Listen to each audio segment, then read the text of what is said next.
Thank you so much, sir, for your words. And Professor Joe, I welcome you formally to our organization, Delhi School of Business. We're very happy to have you here. And you have spared the time.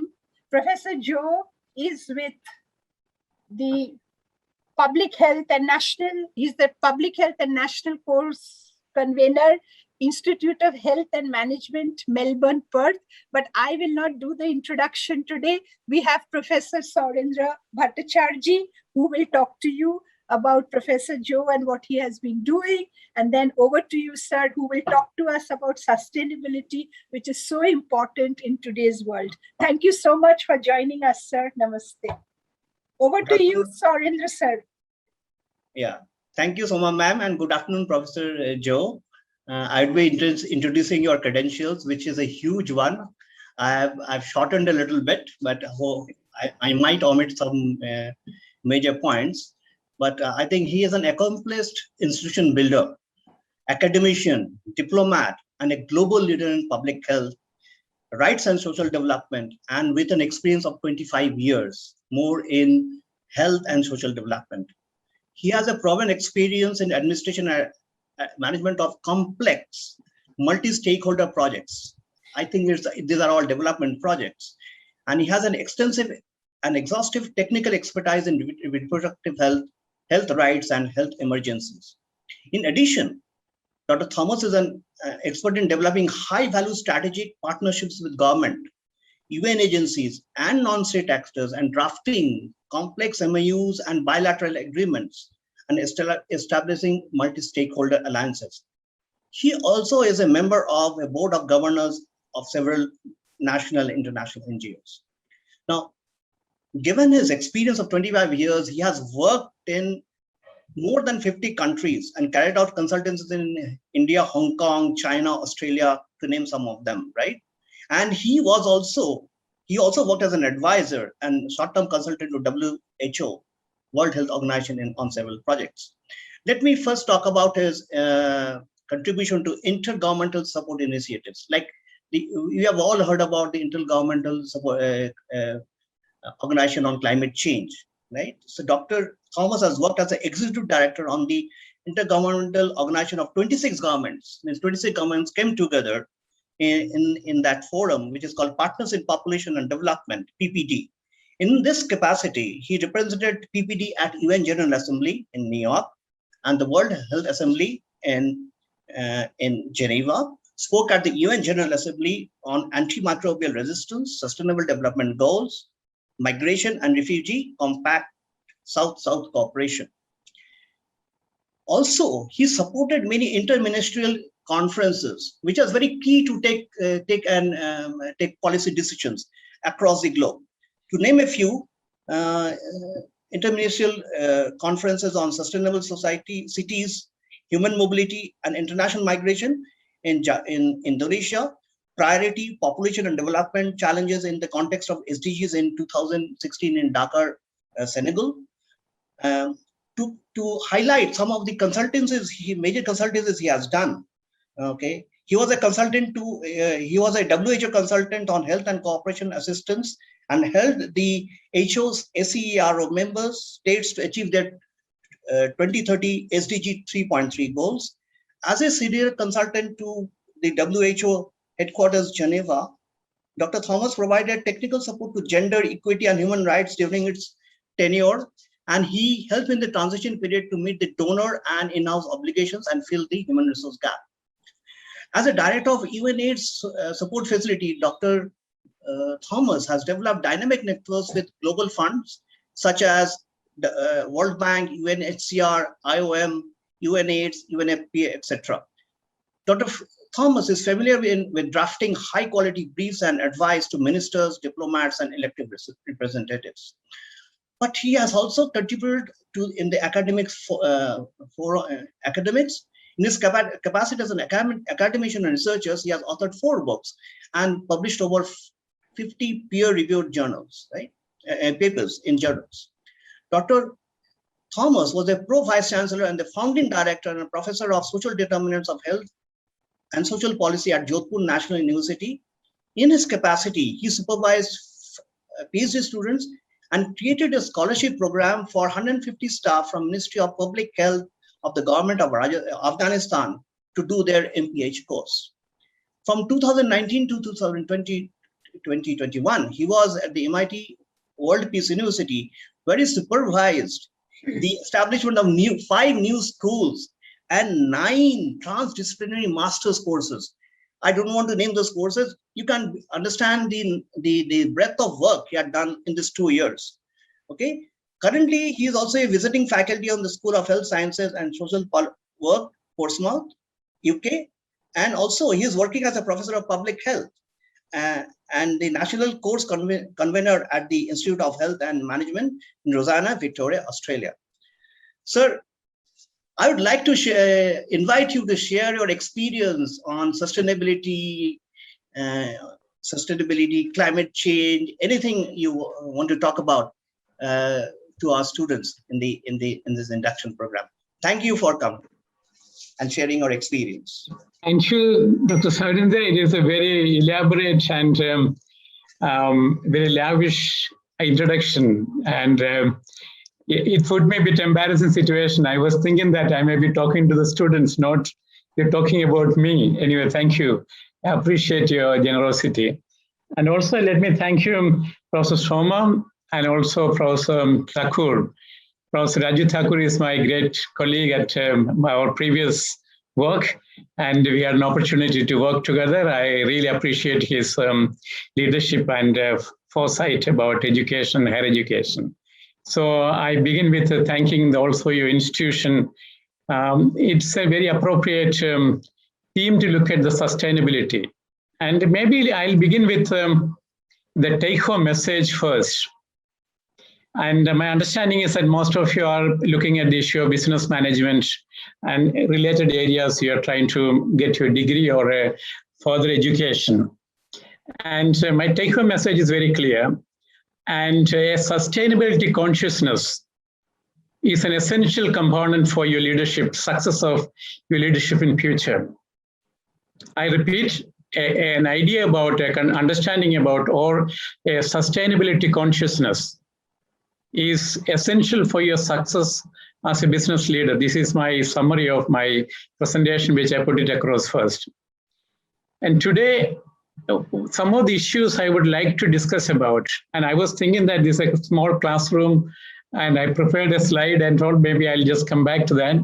But I was pleasantly surprised to see more than 100 audience in the classroom. So I prepared for a small classroom, my presentation, but it doesn't matter. So today, what I want to talk to you can share. I have been focused on this. You're welcome to. Can you? Okay, let me just bring it up. I hope you can see it now. No, sir, you have to share screen, sir. Yes, yeah, I'm just bringing in. Yep. I'm sorry, give me a minute. Please.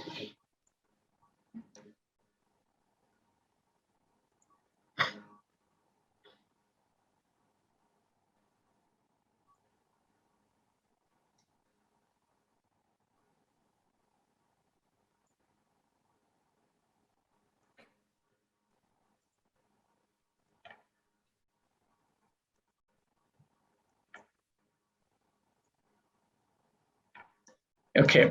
Sir, if you can yeah, and briefly, I would like to introduce the idea of sustainability. And when we talk about sustainability, you have to talk about sustainable development. What's the relationship between sustainability and sustainable development, and what is its global dimension, and what's also about the local dimension. And as I mentioned earlier, sustainability consciousness is a key ingredient for leadership of future. So this is the message. I just want to leave it with you guys by end of my session. So let me just take you a few issues. And when I say sustainability consciousness, it's a sum total or a set of knowledge, attitude, and behaviors regarding to three dimensions of sustainability. They are environment, society, economy. So these are the key dimensions of sustainability and sustainable development. So sustainability consciousness is about an understanding about the interrelationship between these variables and how that is connected to our own lives and our own workplace and our broader environment. So these are the idea about sustainability consciousness. And in many universities, sustainability related education component is becoming increasingly mandatory because of its economic ramification, business ramification, and also social and political ramification of sustainability. In many courses, even engineering management, they introduce nowadays an additional course on sustainability and sustainable development. So what are the themes when you talk about sustainability? I mean, there's a range of issues comes into our mind. Of course, sustainability consciousness, sustainable development. It's about depletion of natural resources. It's about ecological balance. And also from the technology point of view, it's sustainability and technological interaction, or technology using for sustainability and technology acting against sustainability, and agriculture and the role in sustainability, how the workplace is linked with sustainability, and what is the role of sustainability in the business environment. Transportation is an important aspect of sustainability. Supply and demand is linked with sustainability. And most importantly, your introductory talk, I overheard that you're talking about the COVID pandemic and its impact on higher education. In fact, I was tempted to speak about sustainability and pandemics. First, the pandemic we're experiencing right now, the COVID pandemic, has got a very significant interrelationship with the sustainable development.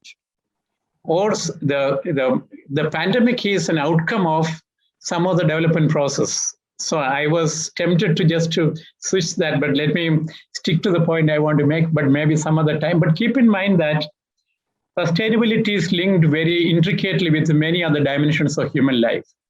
And why I highlighted the issue of the COVID pandemic is that just to bring home the complexity of the issue, the sustainability or the shrinking natural resources, or the natural and the conflict between human beings and the primates in the wilderness could be one reason, one source of the COVID, the virus, what do you call it? So how that is interrelated, there is a very complex issue. I'm not getting into that. I'm just flagging that idea that the relationship between sustainability and very complex aspect of human relationship itself is a complicated issue.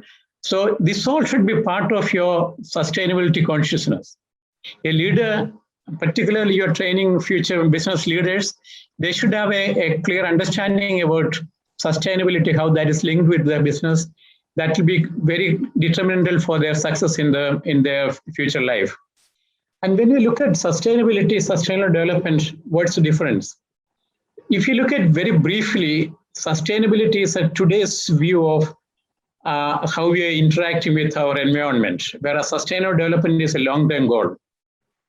What steps we should take to ensure that sustainability is continued for future. So broadly, this relationship between sustainability and sustainable development. One is a short-term goal and another is a long-term goal. That's the one way to very simplified definition of a sustainability and sustainable development goal. And also increasingly, the concept of development. Sustainable development means not only that humankind should satisfy the current needs, it's also about the future needs, the needs of the future generation. So this is sustainability has got a time dimension. And sustainable development, we're talking about the future generations need to be enjoying their lives and enjoying the benefit of the development, enjoying the benefit of the social progress. So the social progress is increasingly concerned about the quality of life across the globe. So sustainability is also dealing with one of the dimensions of sustainability is about the quality of life of human being. And here comes the issue of disease, illness, healthcare systems. Increasingly, that's also part of sustainability. A human sustainability in today's context, we need a sustainable health system. And that way, the COVID pandemic giving us a very critical questions about health-related sustainability, and understanding about health itself is redefined by the pandemic in the context of sustainability.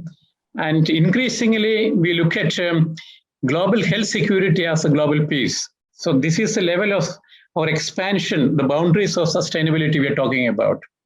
Sustainability, we know that sustainability is also about peace and the tranquility in the personal sense.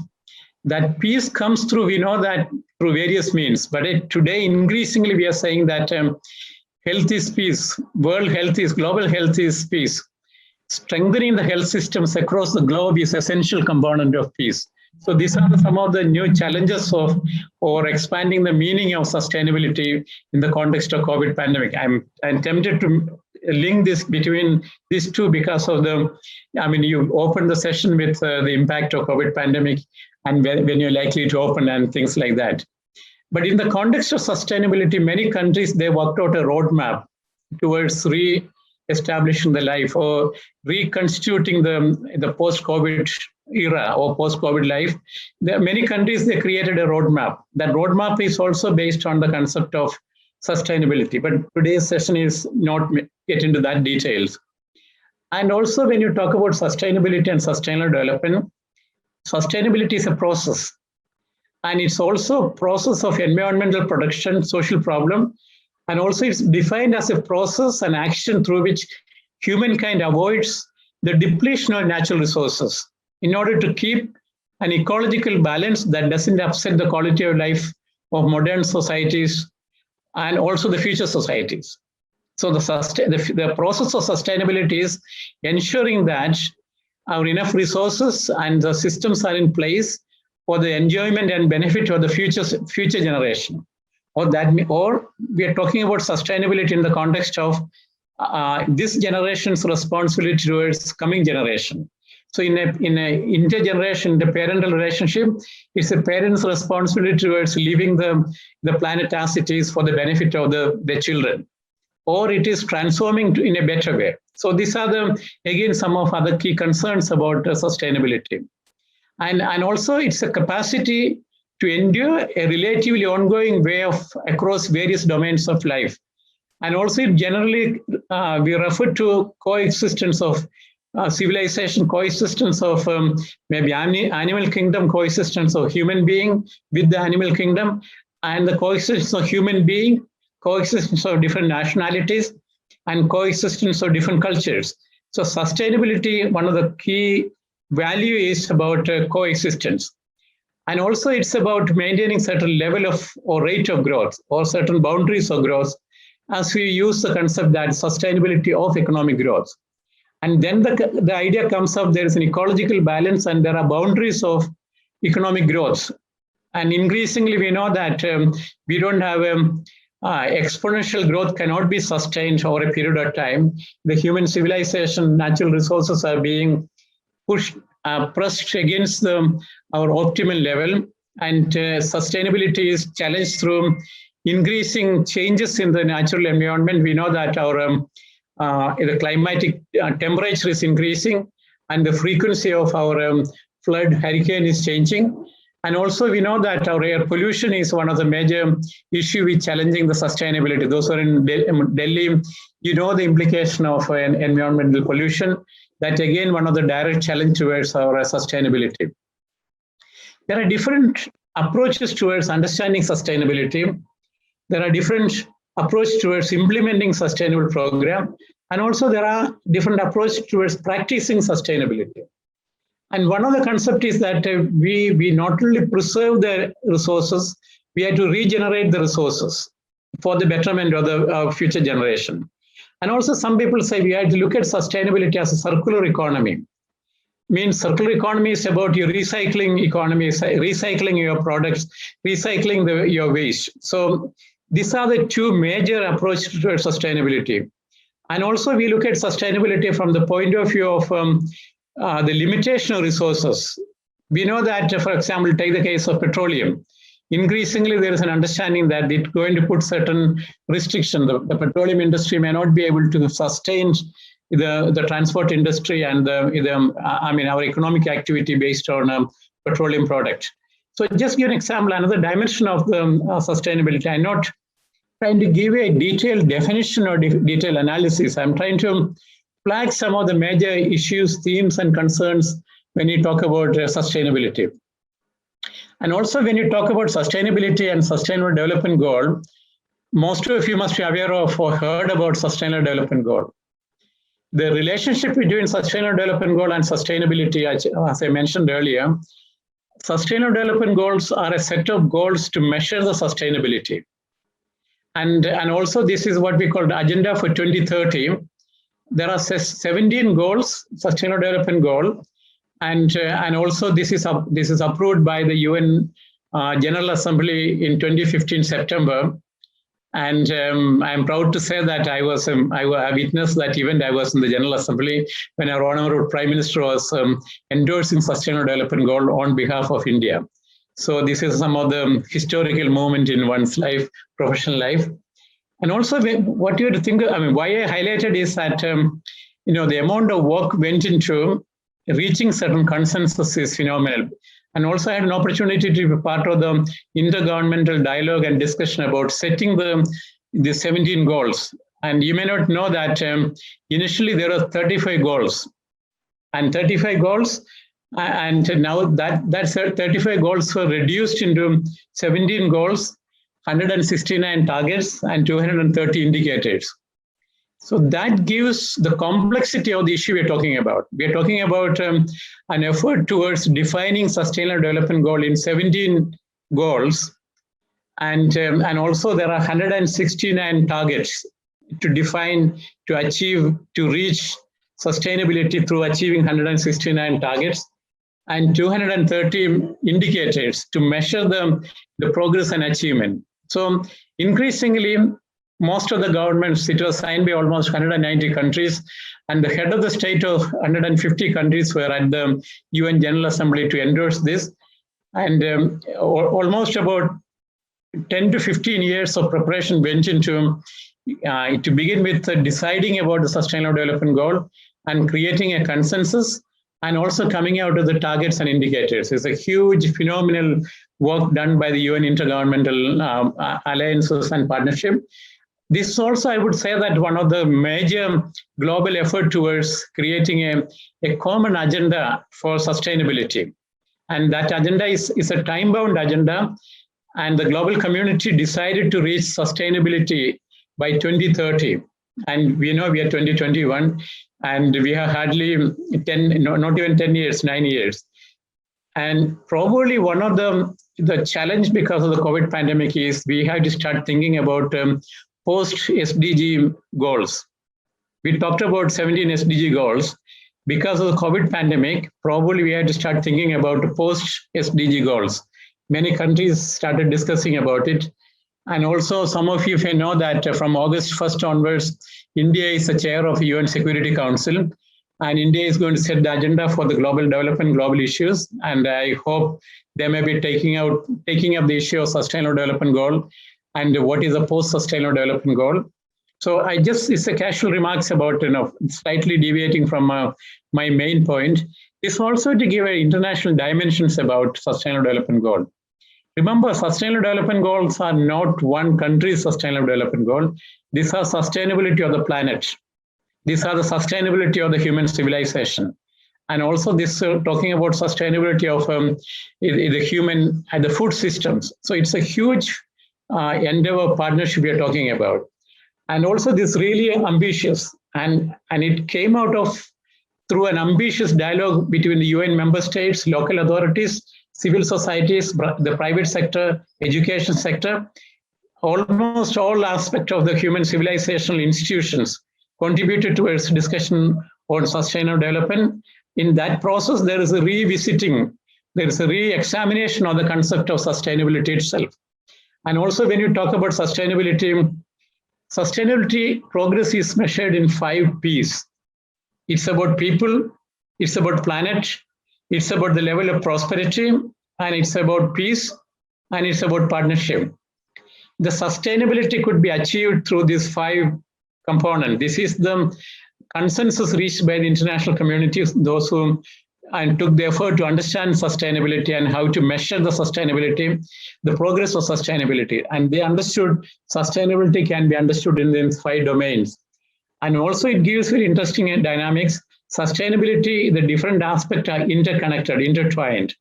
And unless all these areas are achieved, and it is not sustainable, it's not complete. And the support is not complete unless all these variables are achieved. And also the slogan of sustainability, the slogan of sustainable development is about leaving no one behind. And the commitment, the slogan of sustainable development is leaving no one behind. But today we know that the COVID pandemic is going to put a huge setback for sustainability and our understanding about sustainability. And what we're going to observe is about 140 million people are going to be pushed below the poverty line, huge economic insecurity. And also increasingly health is understood as a global security, or health security should be at par with national security. We know that almost globally in India, 8,000 doctors and nurses died. And 120 million healthcare workers died globally. In India itself, about almost 8,000 doctors and nurses died. For a minute, just imagine 8,000 soldiers getting killed in the border area. And definitely that will lead towards the next world war. But when 8,000 doctors, nurses who made a commitment that they will save lives, when they died for the betterment of society, that idea was not even acknowledged nationally. Because if a soldier dies, I'm with all the due respect of soldiers who protect our boundaries, if one soldier is down, that soldier will be honored and he'll be grieved by the national level, and also we'll have monuments all over the country. But when 8,000 doctors, nurses died, not much happened. This gives the idea that our understanding about the security should also expand and understand health security is a human security. So this is one of our boundaries of sustainability, or understanding of sustainability. Human civilization, human culture cannot sustain unless health systems are in place. The COVID pandemic has challenged, attacked our health systems all over the world. And even now we haven't seriously thought about rebuilding the health systems to sustain future pandemics, even to deal with today's pandemic.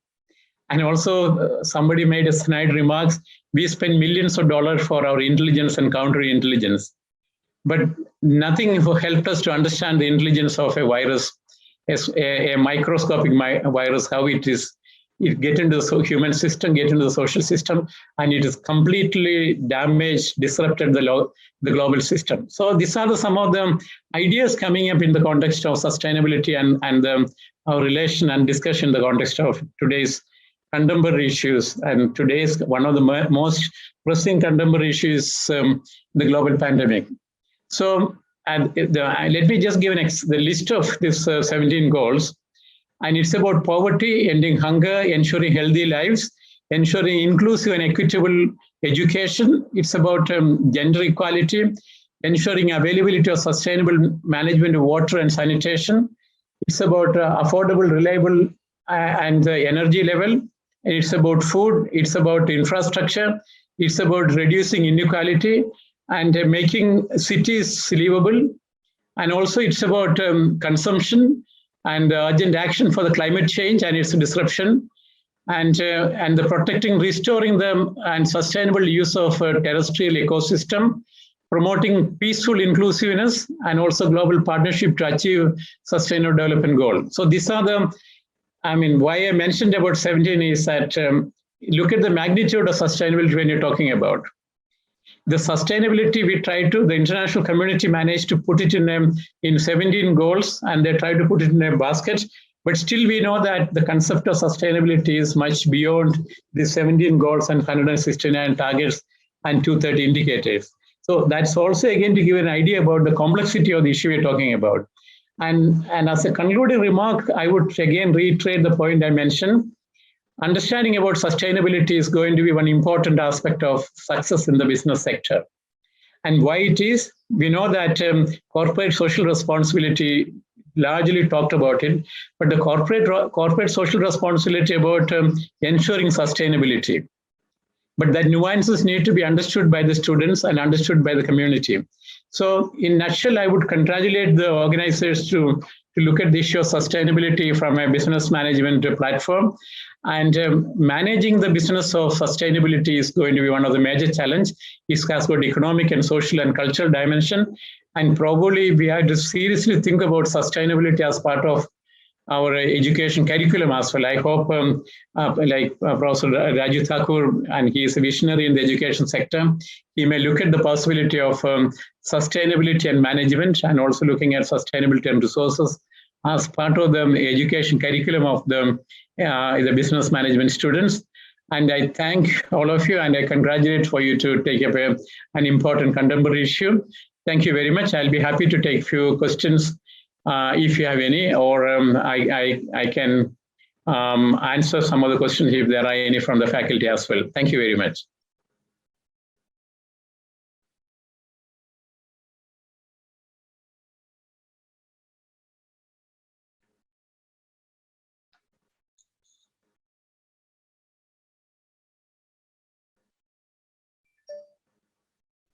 Friends, sir, if you could take it ahead, if students, if you have questions, please come forward. And Professor Joe, yes, we did introduce a course on sustainability, and in fact, you will be glad to know that it's just not a conceptually and a theoretical course, but after introducing to them to the concept, we want them to take some live projects, go on to the field, select certain one of the aspects of SDGs of the few which are relevant. And we have Emeritus Professor Ratan Sharma, who is also quite interested in this area of sustainability, has been working on in this area. You can see him on screen. I think I would request Professor Ratan Sharma ji, who is accomplished academician in his own right, having worked with a few very eminent institutions like IIM Lucknow, MDI, and ASCI and others. Of course, over to him. He can introduce himself, talk about himself more, and on the concept of sustainability and what further he has in mind. Thank you, sir. Over to you. Well, thank you very much, Professor Thakur, and welcome to you, Professor Joe. I think it has been very enlightening discussion. You had it, very nice presentation. You made it. As Professor Thakur mentioned it, we are offering a course on sustainability, sustainable development and business. In fact, this is under his leadership. This year we have started it. And I think it is on the same lines as you are suggesting it. And as he said it, that we will try to introduce the SDGs to begin with in the some of the 8 to 10 sessions, and then we will take up the live really projects relating to these, and the students will be required to go to the fields. But I'm looking forward, Professor Joe, as to how we should really go about as to suggestions, because this is how we intend to do. But we would like to know how you feel we should be going about it. Your observations, your comments, your suggestions, so that we make it more effective for our business students, and what you really mentioned just now. Professor Joe. Yeah, thank you, Professor Sharma. Your question is, and thank you for alerting me that I was meaning to talk about unfinished agenda of sustainable development goals, or unfinished agenda of sustainability. Even though there are larger consensus about what need to be focused on, there are great discussion about sustainability at the urban level, urban institution level, and the national level, at the government level. There are two issues are not addressed adequately. One is about how to localize sustainable development goal. SDG is presented as a national agenda. You need to take it to the local level. How do a panchayats ensure sustainable development goals are part of their program of action, which I would call it as localizing sustainable development goal. The other most important part is that we are talking about 17 goals. There is no serious effort done for costing of each SDGs. What is the cost of implementing sustainable development goal? And from a management perspective, what are the management skills required for managing sustainable development? Management of sustainable development, management needs institutional mechanism, principles, policies, all these are not taken into consideration. There is a very limited attention was paid. So I would say that as a new institution, you're looking at it, if you can focus on the managing sustainability, what are the challenges, institution challenges, policy challenges, human resource challenges, that could be one of the issues. Second, how do you do the costing of sustainability? What is the cost of implementing SDG 3 in India? And I would also say that what is the opportunity cost of not implementing Sustainable Development Goal? And I would say that that's the most important emerging issue. What are the opportunity cost of not being committed to sustainable development and sustainable development goal in the longer sense? What is going to happen to the civilization, lost opportunities of the young people? So this is the second part of it. Third, I would say that taking a stock of our progress, national level, institutional level, what progress we achieved. And also each institution can look at it. How much they committed to sustainable development. And do they have a plan of action to ensure sustainable development is part of their corporate culture? Not only education culture, not only your education objective, your own institutions' commitment towards sustainability, which can be measurable to certain targets and indicators. So these are some of my random thoughts about how a new institution can deal with sustainability and sustainable development goal. Oh, thank you very much, Professor Joe. I think we'll take your help also when we offer this course. I hope you will be available. It will help us out. In fact, in not only designing, but also implementing this part. These are very important points you made it about the costing and also the skill which is required for implementing it. Because most of the time we are talking at a very, artificial level of SDGs. We all talk about it. And it is at a very front level. So I think when we actually go for in depth, these are very important issues. Really, thank you very much, Professor Joe, for really enlightening it. So nice.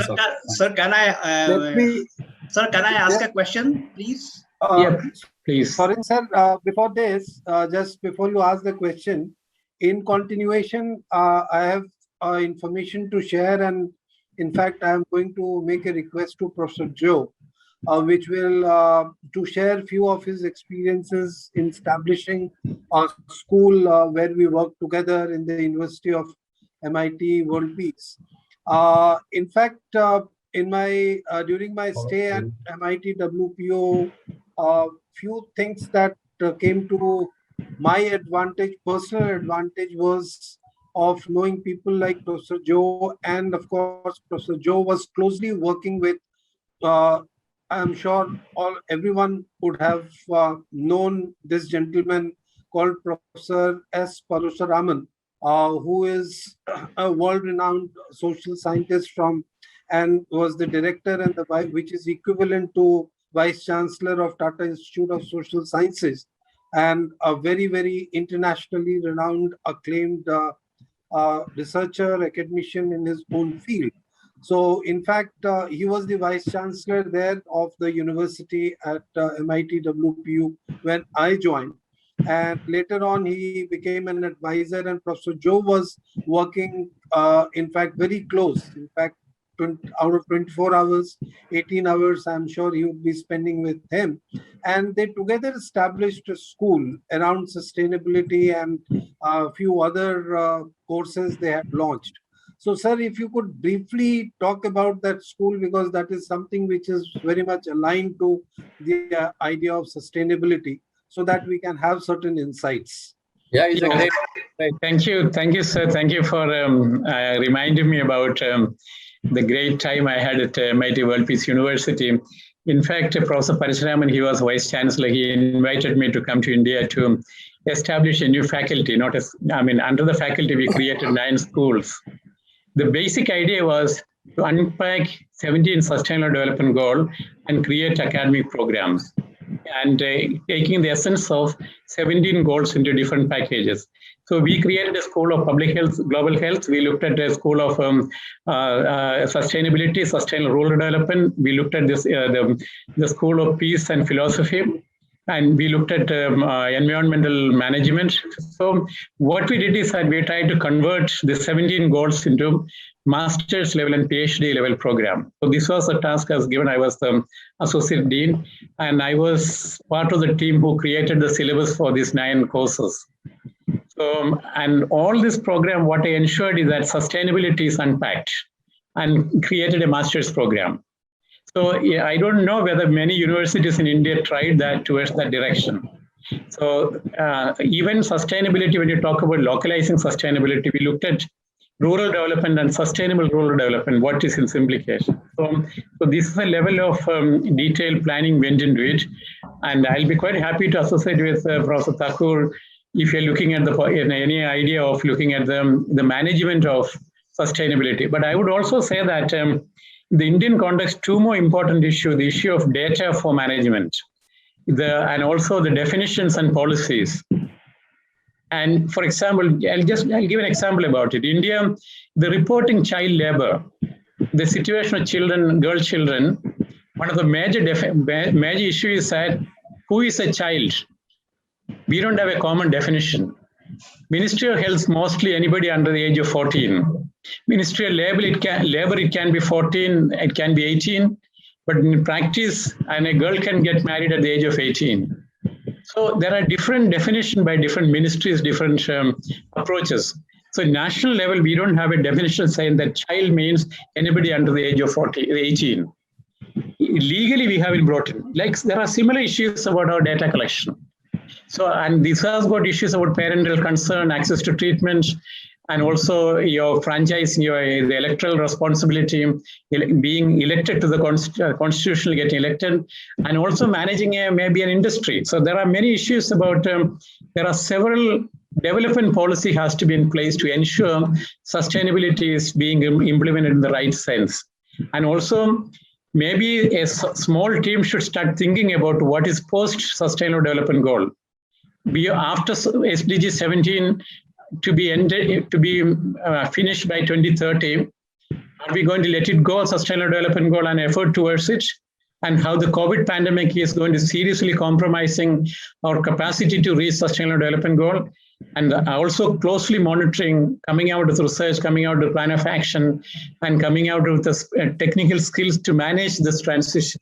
So there's a huge area of opportunities existing in just to look at sustainability and sustainable development goal.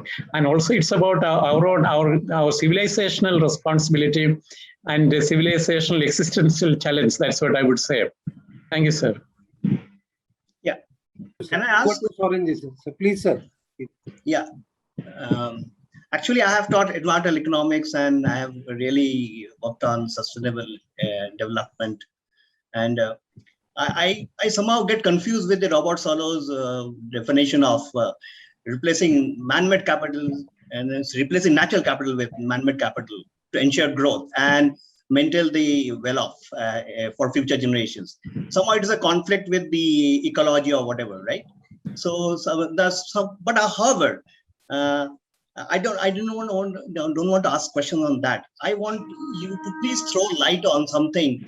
How this SDGs, the process which goes through to coming out ultimately with the 17 SDGs, right? The process one goes through every country and at the global level, and then how it comes to the country and it gets implemented in a small manner. If you can tell us, so the students will know how complex it is and how much time and discussion and negotiation goes on to build such type of international policies. If you can throw light on that, okay, that would be very useful in a very small manner because you have experience about it, right? Maybe in one sentence, I would say sustainable development goals are about creating social capital. In just one sentence, there's a huge challenge for creating social capital. We talked about resource capital and capital in its true sense, but what we forgot about is exploring what we call it as social capital. That's a sum total of capacity of the people who connect with each other, co-creating values, co-creating institutions.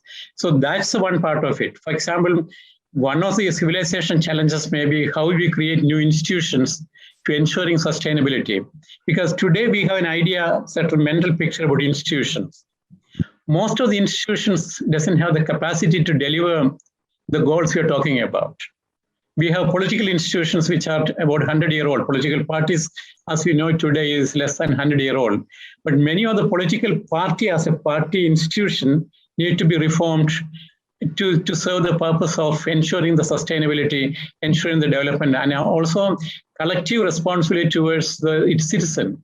So sustainable development, the challenge discussion is throwing light on many of our unfinished agenda for institution building, our capacity to ensure social capital, our capacity to ensure young people's opportunities are addressed.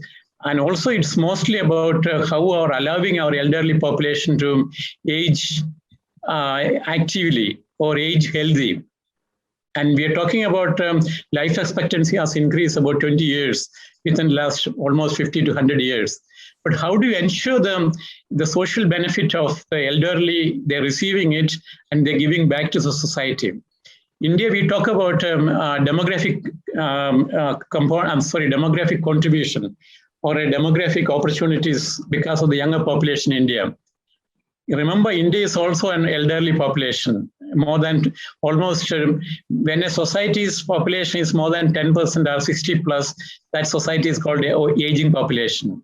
India is also rapidly aging population. But from a sustainability point of view, we don't have a national policy on how to deal with elderly sustainability. Not on a physical sustainability I'm talking about. The knowledge, skills, opportunities are all going to be untapped, unutilized, and let them go and fade in the history. So sustainable development goal from young people to elderly people, there are huge management issues are remaining, huge policy issues are remaining, and serious taking stock of what is in it there and what is the unfinished agenda, what we need to do as a priority basis. So that way, my summary in one word is that sustainable development is about creating sustainable social capital for all the generation, all the age group. Thank you. Okay. Thank you. Soren sir, there are two questions. I think there are two students who have raised their hands. So if you could please take Chetna. Yes, yeah. Yes, sir. Good afternoon, sir. Sir, my question is a two-part question. First is, sir, that although the Paris Climate Agreement is legally binding, yet there is a lethargy at the part of government organizations to undertake it. We have seen recently how US pulled out of it, and now it's again a part of it. Sir, the other question that I want to ask is, I want you to address why there is a lethargy on the part of governments. The other question I have is, the industrialization of the West has affected the growth and environment of the developing nations. So how do we hold them accountable for it? Thank you for asking a very, very relevant question. And you mentioned about Paris Agreement and the subsequent, and also there's a Kyoto Protocol. There are serious agreements between the developing countries. I mean, the essence is to reducing the carbon emission. And carbon emission, keeping it to 1.3 on the current levels, but by all the indication that we are going to cross that in at least some part of the world. So, and environmental pollution and a serious ecological crisis. And in many scientists and researchers started referring to environmental crisis as an environmental catastrophe, and not anymore environmental changes and ecological changes. Because they think by referring to the changes taking place in environment will not give justice to the idea. We are facing an ecological crisis. And one of the major global agreement to avoid that crisis was about Paris Agreement. Paris Agreement, those who are inside, they don't have commitment. Those who went outside, they didn't even agree with the targets set by Paris Agreement. US walked out of it. Many people, they remained, but they never committed. They didn't do anything about it. For example, there is a serious effort towards removing the diesel vehicles and petrol vehicles from the street. But that requires a very huge political capital to bring out that kind of a change. Just imagine in Delhi, you're asking all the four-wheelers change to electronic and non-polluting vehicles. And any agency, any political party or government, do they have a political capital to get that done? This is not only a political decision, we need a technological breakthrough. We need management breakthrough. How do we create systems to recharge the vehicles, electronic vehicles? We know that we're talking about electronic cars we're talking about, but we don't have a system to recharge them. We don't have enough recharging stations in the country and in the city itself. So that's again a management issue. How do we establish rapidly deploy a technology change? How do you manage this technology transition? So these are some of the challenges. And but what I'm noticing is that there is an institutional lethargy, and also there is a collective lethargy. There is a collective disregard towards our own some of the core fundamental survival issues. And why it is so? That's what I said. There are management challenges. This may be a management challenge. This is an institutional challenge. For example, the UN Security Council, one of the top global institutions, intergovernmental institutions, we should take stock of the most pressing challenges to the world. Today, globally, one of the most pressing challenges is about COVID pandemic and our capacity, our effort towards getting vaccine for everybody. We're talking about 7 billion population. We haven't even reached about even 10% of the global population getting access to vaccination. So there's huge social inequity because of the pandemic. How do you manage it? So I completely agree with you that there is a serious lethargy. A political level, operational level, and even intellectual level, there's a lethargy about dealing with our immediate and imminent crisis. That's ecological crisis. So today we are dealing with two crises. A humanitarian crisis, grown out of a public health crisis, a global health crisis. A global health crisis rapidly becoming a global humanitarian crisis, which led to the death of 4 million population, and 140 million people are living with or affected by the COVID pandemic. The environmental catastrophe is much more than that. We know that air pollution is killing globally about 8 million people every year. That is a double of the people died of COVID pandemic. But still, the way we define environmental pollution, and maybe when you get a chance and you take a look at it, how do we define environmental pollution? The definition of environmental pollution, how we measure it, that's one of the major reasons that we're perpetuating pollution, because we are talking about a compendium of about 7 parameters. So you can have a very high level of pollution in one area, there's no pollution in another area. But when you take cumulatively, you're leveling off and you claim that you don't have environmental pollution in certain areas.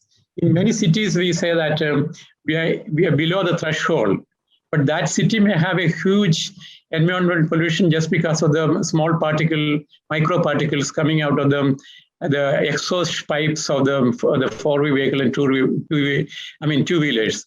So sometimes the way we approach when we define certain problem itself becoming a problem.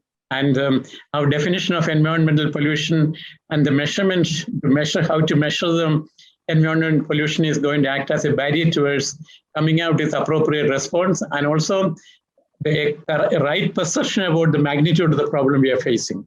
I hope I address some of issues. I didn't give a black and white answer to your question.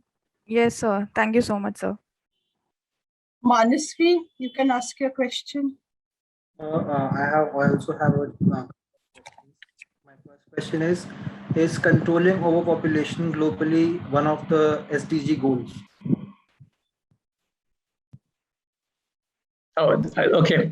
Controlling population, when you talk about population, today we talk about not the absolute number of people are talking about. The absolute number we are talking about the 7 billion population. And if you look at the family size, national family planning and the national population policy, we have almost 2.8 people per family, per couple we are talking about. So we are almost out of the 600 districts, almost half of the districts has achieved replacement level of population growth. And remaining about 300 districts, population is increasing or not stabilized. But today, family planning is about reproductive health services for women. Today, family planning is about opportunities of women. Family planning is about opportunities for children's education and childcare facilities, maternity benefits. These are some of the dimensions of family planning. And also we know that development leads towards development is the best contraceptive. That's the one slogan we talk about it. So family planning per se is not a goal in the sustainable development goal, but access to contraceptive, access to reproductive health services, access to maternal care, this all indicators in the sustainable development goal. But there is no one goal is set for family planning, because globally, the population is getting under control. but we may not see it that way. In India, the location wise, there is a variation, but national level family planning is taking strong hold on the number of the population size of the country, but also the number of population, how it's interpreted, which population is growing. This has got huge the political mobilization benefit. So you can say one group is for growing, another population is not growing. These are not backed up with the demographic data and demographic evidence. So what I would suggest you students are look at the demographic evidence. When you talk about family exponential growth of population size, how do you measure the population size? How do you look at the population transition? What are the approaches towards ensuring the population stability? What policies and programs should be in place to ensure population stability? These are the questions you should ask. Don't go by the face value of population explosion. Don't go by that. You ask the number behind it, ask the principle behind it, ask the idea behind the demographic idea behind it. So this is my message to your questions about your question about whether family planning and population explosion is a goal of population sustainable development goal. Thank you, sir. Before I let Diksha raise her question, I just want to ask you something. We are all talking about electric vehicles. So is electricity completely clean fuel? Or generation of electricity, wouldn't it also cause problems? What would be used to do that? You know, see, we are talking about energy issues, energy consumption, and how the civilization dealing with the use of energy. So when you talk about energy, electric vehicle is one of the aspects of energy usage. And we know that we have almost renewable energy is accessible, wind energy, and also we have storage facility. One of the issues about the transportation industry is about how do we storage the energy, the source, the energy which we derive from the electricity of a natural, or it could be nuclear energy, it could be renewable energy, non-renewable energy, but we are trying to focus more on renewable energy. So renewable energy is one of the way to move forward, but the renewable energy also has got technological issues. How do we capture the renewable energy? How do you store the renewable energy for the transportation industry? That research is still in its infancy. I wouldn't say that that's gone exponentially. And for example, when we use certain batteries, that leads to the weight of the vehicle. And the appropriate storage mechanism for storing the energy, which is derived from the natural sources or renewable energy source, that technology is still not expanded. And also, how do we manage the transition? We're talking about a huge technology transition from the petroleum-based industry to moving to the electricity-based. The transition of technology and its management is a huge challenge that we don't have a clear answer at all. I think there is also no clear answer to how do you, the batteries, when they run out, they also create a lot of pollution. So what do you do about that? That is also a big question.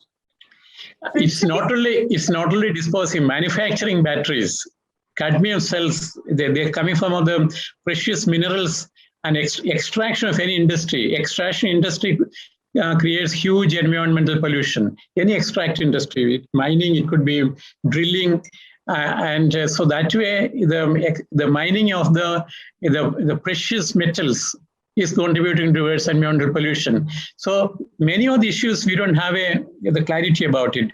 We don't have the management capacity. We don't have the research capacity. Even our research investment in the issue of sustainability, I would say a fragment of our national investment in the area of research. And I don't know whether we even have a national research agenda on sustainability and all aspects of sustainability, technological aspects and logistical aspects, because logistics is one of the major part of sustainability, because we created a huge logistics network which leads towards serious environmental crisis and contributing towards a carbon footprint. Even the waste that is being generated from the solar cells in 20-30 years will be a huge task to be. That is what I'm asking, actually. Yes, I think people are thinking about it. Even though we are talking about sustainability, these are issues which also needs to be, I think, researched on, tackled and all. What sir was saying. But my message is that we have to start thinking about post-SDGs. Beyond Sustainable Development Goal, what next? What is the agenda? Probably one of the agenda is about sustainability of our energy systems.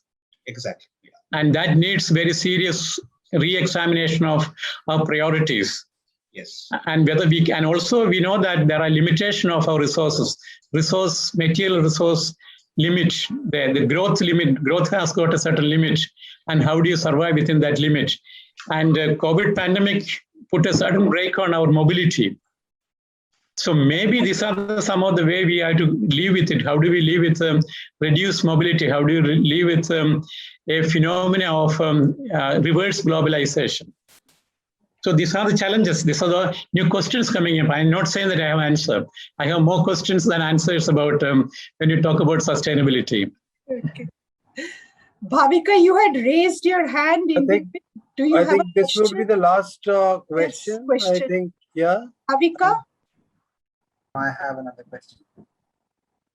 you have asked a question, Manasvi. Okay, quick one, because we're now at the end of our time. Quick one. Come on. Since Bhavika is not asking, you can go ahead.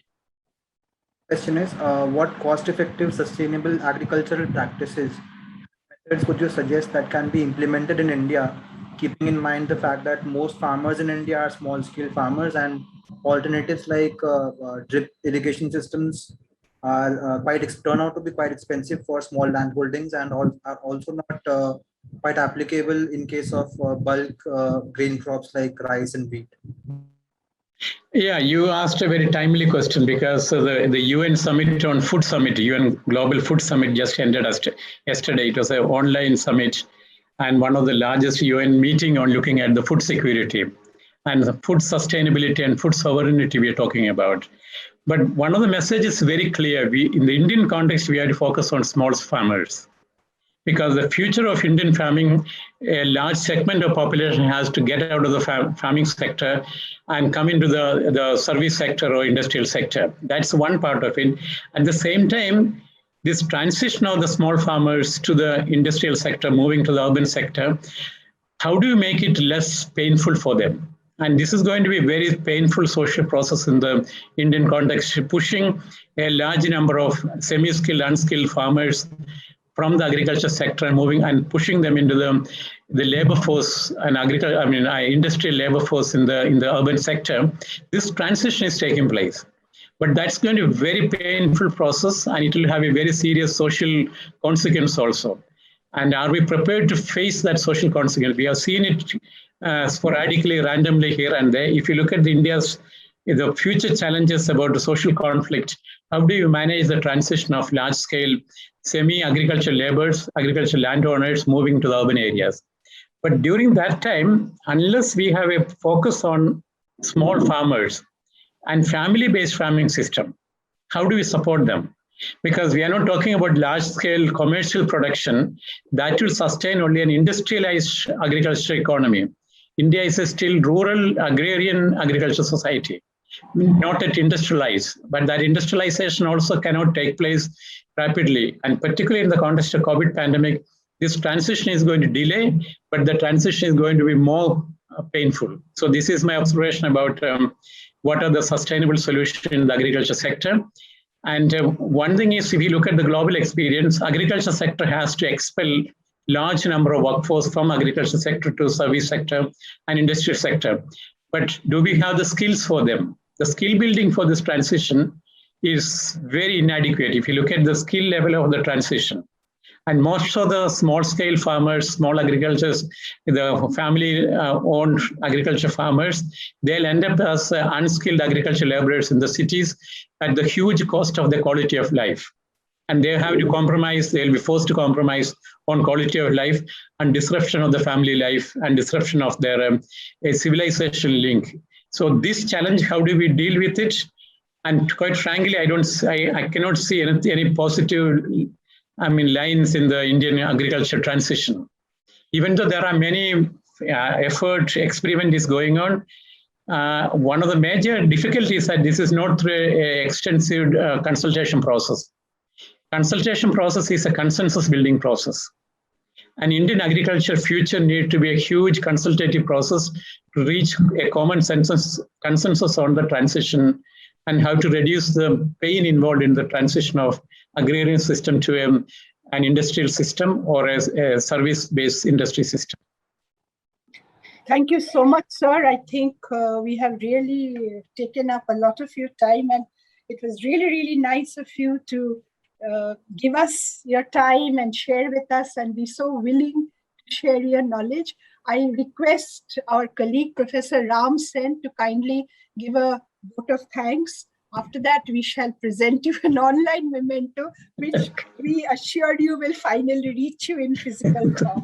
Professor Ram Sen, over to you. Yeah. I was thinking that for Professor Thomas, perhaps we should spare in the interest of sustainability, we should keep it as a digital memento. But anyway, thank you very much for enlightening us. You gave us a really rich perspective on sustainability. You touched on so many dimensions, and you showed us your depth of analysis on each of these issues.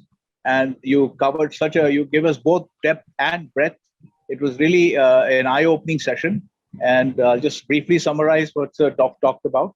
And he was talking about the connection between sustainability, sustainable development, sustainability consciousness. And he talked about all the different sectors that are connected to the idea of sustainability: technology, agriculture, the workplace, transport, logistics. Then he also, of course, brought in the current perspective of COVID, all of these and how they have a sustainability dimension. So that was, one of the enriching aspects of the presentation. Then he talked about how basically we safeguard. It's like that statement about how we hold the earth in trust for future generations. We talked about future needs, the needs of future generations, and the quality of life. And, also the human-animal, going back, I guess, to the AIDS virus, how it came from an animal. So that kind of a human-animal interaction, various, the coexistence of human-animal communities. He touched upon recycling. And then he took us into the global consensus at the UN level on the sustainable, the 17 SDGs, and how the consensus building process develops over there at the international level. And then he talked about also the post, was very visionary, because even while the world is struggling with the SDG achievement itself, Sir is already thinking about post SDG, what we should be thinking about. So I think very, very challenging goals that he has laid for us. And he's talked about also the post-COVID scenario and how, we have to look not just at countries, but also at humanity, in totality. And he talked about various P's like partnership, people, planet, prosperity, etc. And also connected the idea of health security to national security, which, as you see, we have some very serious national security issues right now. Then he also talked about the very important aspect for us as a business school is to start looking where we can actually make a contribution, where we talk about these, costing aspects. How do we actually put sustainability as an idea into practice and make an impact in the real world? And then we had a discussion about how we could actually have courses. And he talked about his contribution in, at MIT and how he sort of tried to actually, implement this sustainable development goals through an actual academic program, which was also very enlightening. And then he talked about various, very interesting for me, as a legal, as a student of the law, he talked about the incoherent aspects of the definition of a child, which was a learning for me. And then also he talked about the different ways of defining pollution, which are also not consistent, and that creates problems of its own. And then again, he also talked about the idea of social capital, again, touching upon how business schools can make an impact, can have an impact, where there are some serious challenges, where there's going to be massive migration of agricultural labor into services and industries. There's a massive skilling gap.